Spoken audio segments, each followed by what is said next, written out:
Hello everyone, and welcome to this presentation on Orizon's CarbonCrop Rewards program.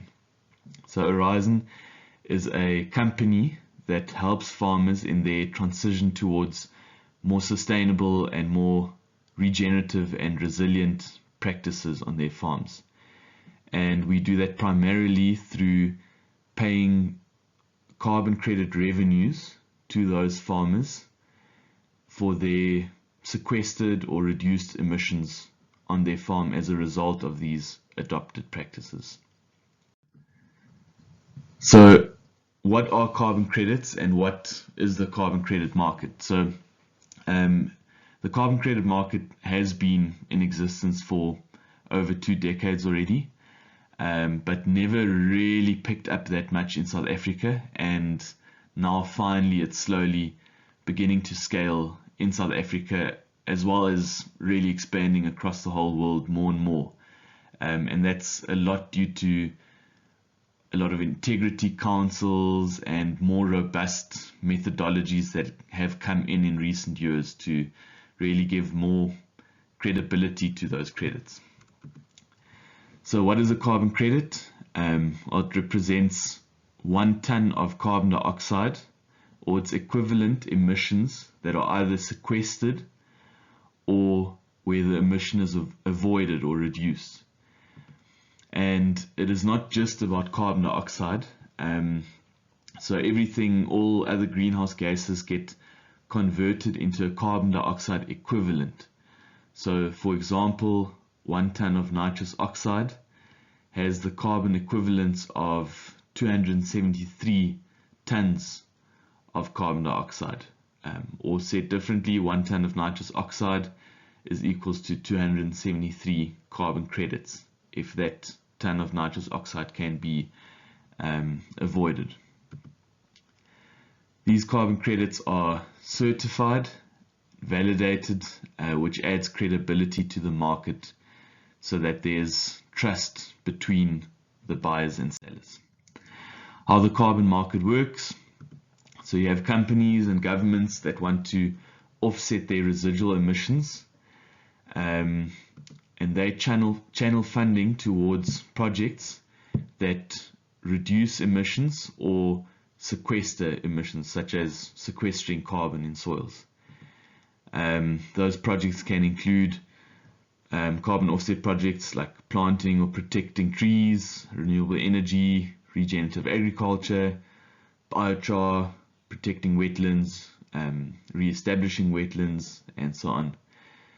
And those projects, the emission reductions and sequestering is quantified and verified, and the certificates are obtained for those carbon offsets. And for this purpose we use Vera, which is an international registry that it's a non-profit independent registry for land use and agricultural credits. They really are the top registry at the moment, with the most robust methodologies. And those certificates are then given to those companies that channel their funding towards these projects, and once again to offset their residual emissions. So they always need to try to decrease their own emissions first, but there will always be that residual amount that they cannot reduce because of not being able to implement the changes fast enough, or technologies that don't exist yet, and so on. And those residual emissions is what they then offset. So what, within agriculture, for what can you get carbon credits? The biggest one is building soil organic carbon in your soils, and we'll get to that in more detail later. But there's others like reducing synthetic fertilizer emissions, or reducing fuel combustion from less tillage runs, and so on. And there's also some other emission factors like from lime and so on, cattle emission reductions. Those are all things that contribute, but building soil organic carbon is really the main way of earning carbon credits for your sustainable practices. So the practices that would qualify you for a project, if they were recently adopted, are practices such as no-till, conservation or reduced tillage, winter cover crops, summer cover crops, rotations with crops with more biomass and deeper root systems, intercropping or relay cropping, integrating livestock into your operations, high density or strip or mob grazing, less burning, reducing your synthetic fertilizers, adding composting or manure applications, especially if that compost or manure is from your own farming operation, so produced on farm, and multi-species grazing, like following with sheep or chicken behind your cattle. The process to earn your first carbon credits is a simple 6-step process with Orizon. So firstly, just connect with us, and then we do an assessment based on your high level practices that you communicate with us, your area, your soil type, and so on, to see whether you are eligible, whether you even qualify for carbon credits, and whether it will be a viable project. So will the carbon revenues be enough to justify the admin that goes into a project like this? Then we go on to contract signing. Then you would draw or upload your field boundaries, so you can upload KML or shapefiles. If you don't have those available, you can draw them on our system after creating an account, and you submit your practice data. Either you submit it on our platform in the format that we need it in, or you submit it in your format that you have it available in, and we spend time crunching that data, putting it onto our system, and we'll contact you back for any gaps that we have in understanding those practices. And then those practices would need to be supported by, well, a lot of it works independently from you. For example, satellite imagery that we can use to see if there was a cover crop, and see the intensity of tillage practices and so on. But there are some factors like fertilizer applications and grazing days of your cattle and so on that we would need evidence from you for example, statements for the fertilizer purchases and so on. And the admin that relates to these steps really depends on how you currently record these practices. If you record them on a good system, very detailed record keeping, then it would be very limited admin that is required from your side here. Whereas if you don't do that, then, well, might be a good thing that you start doing that on our system. What you actually get paid for is the net carbon change, so the difference between what the emissions would have been and the actual emissions after the adoption of sustainable practices for the purposes of reducing your emissions. And we will work on an example, but just on soil carbon, so ignoring all other emission pools on your farm for now. And the first step is to establish when the project start date is. That project start date is the date on which you adopted regenerative practices for the purpose of reducing your emissions, building soil organic carbon, and so on. That date has to be after our grouped project start date if you want to join the project. So yeah, it has to be after the 1st of August 2018. The first thing we would do is take soil organic carbon samples. In this case, for example, at 1.4% is the average carbon stocks that we land on after we do our sampling. And of course, if we need to work retrospectively, so if you did start in 2019, 2020, we would take those soil samples now we would be able to back model it with our soil organic carbon to the date that the project start date on your farm. Then we would look at the period before your project start date, so before the implementation of regenerative practices. We need to look at least 3 years before that, or if your crop rotation follows a period longer than 3 years, then we would need to look back for the entirety of that crop rotation period. Then we repeat those practices. So say we look back for 3 years, we repeat those 3 years over the following years after your project start date to determine what would that carbon have done.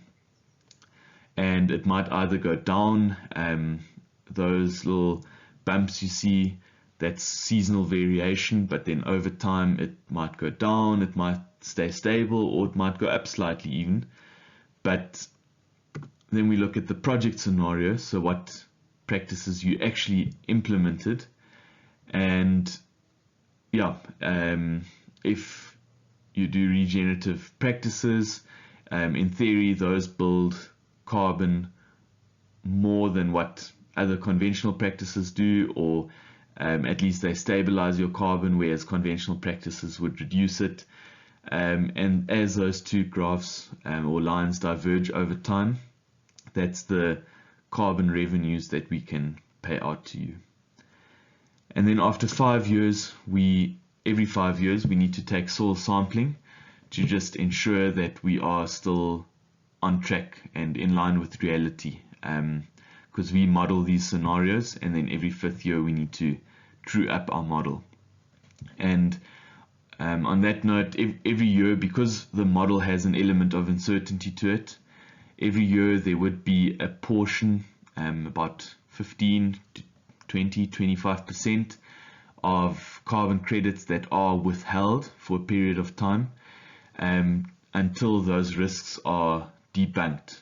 So that's the risks of the model overshooting what we think the carbon is, and then those credits that were withheld would need to be cancelled or destroyed, or if our model proves to be true or conservative, then those credits would slowly be released on a rolling basis every 5 years. So in year 5, the first year's credits get released. In year 6, the second year's credits get released, and so on.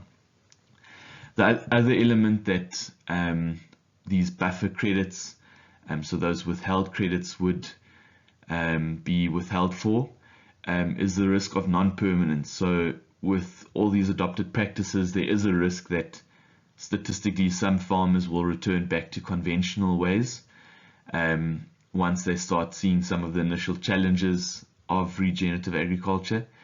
And then there's a risk of losing that carbon again. So those are the two elements that Vera withholds carbon credits for. It's the non-permanence and the uncertainties surrounding the sampling and modeling. So more about our business model. First, we would calculate the carbon credit revenues that relate to your farming operation, so the emission reductions on your farm. We would decrease this by the costs of soil sampling, as we pay for those upfront, and any selling and issuance costs. So that's relatively immaterial costs like Vera issuance costs or bank fees and so on. Those would give us the carbon project net proceeds relating to your farm. And we pay out the majority, 65 to 75% of that net proceeds to the farmers. And that depends, the percentage that we pay out depends on the extent of the practices that were adopted. So if only one qualifying practice was adopted, we pay out 65%, 2 to 3 practices, 70%, and if you adopted more than 3 practices, so pretty much full-on regenerative agriculture, then we pay out at 75% of the net proceeds. And that equals your share of the farmer's share of the carbon credit revenues for the project.